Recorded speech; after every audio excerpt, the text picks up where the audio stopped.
Good afternoon, graphics students. All right, for today, we're going to do a tutorial on making a shoe mock-up design using Photoshop. So on our ESB page here, I've uploaded two different shoe mock-ups, so you can download those and open them up in Photoshop. I have them here, so this is shoe mock-up and shoe mock-up 2. Now, you're going to need your layers palette to do this stuff. So if you don't have it open, you can go to Window up in your menu bar and then click on Layers. And everything is located in this source folder. So if it's not open, open that up. And you can see all the different elements of our shoe here are separate layers. Okay, so we have the metal rings around our laces, the toe color, and so on. So let's go to, let's do shoelaces. So let's open up shoelaces. And you can see there's a couple of sublayers in here. So you got this layer 4 and then this underlined shoelaces. Now if you want to change the color, you got to select this layer 4 with the white square. Now what we could do is go to our fill color here in the toolbar and just select a color. So let's select kind of a turquoise here. And then we'll use a brush. So remember when we're using our brushes, up in our controls, we have brush types and size. You can adjust your opacity. So I have a big old brush here. And then if I just paint with that, you can see I've altered the color of my shoelaces. If we zoom in, you'll notice there's still a nice texture there and shading. So this is what makes a shoe mock-up like this look really great. So now let's do stitches. So let's go to our stitches. Same thing, we click on color. So maybe I want my stitches to be pink.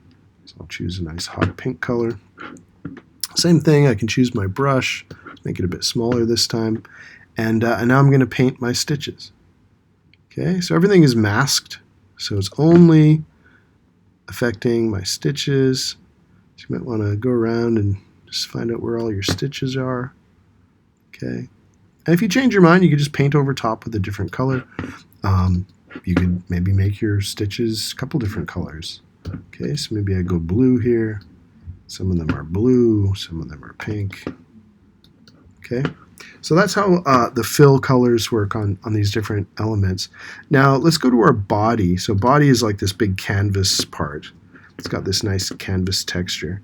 Now notice the body, there's the white square there, but it's a smart object. So if you want to paint this one, you want to click on the S layer, and let's make it green. No, let's make it yellow. Okay, and I'll just make my brush a bit bigger here, and you can see it works just like the other one. Okay, make it even bigger than that. So you could do it like that if you want. Now I'm just going to undo that. You also have the option of taking an image and overlaying an image onto here.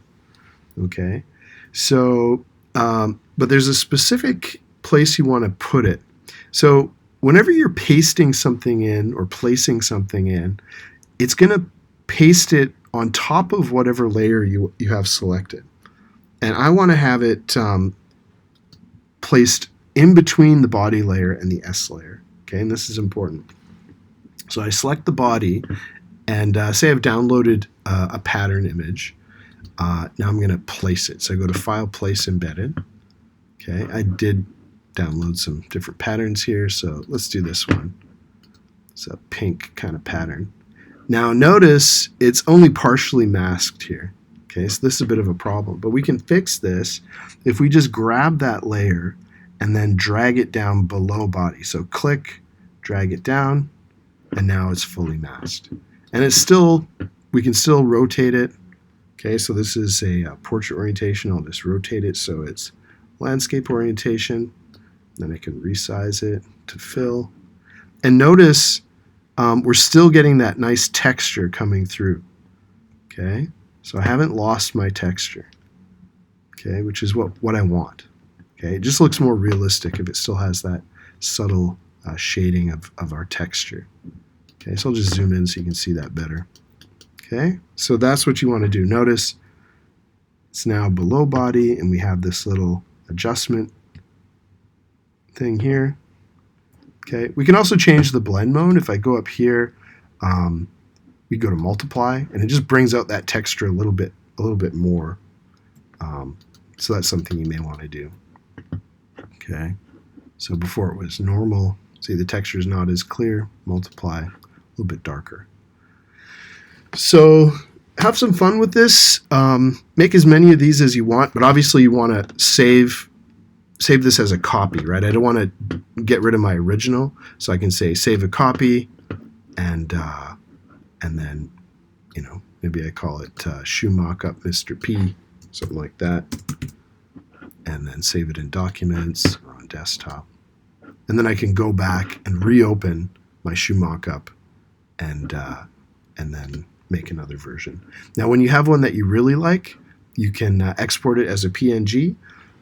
So file save as PNG, and then print it. Make sure you fill your letter size piece of paper, and that's what you'll be handing in. So a nice big shoe filling your page, a unique original design. All right. So have fun with this one, and we will see you on Monday.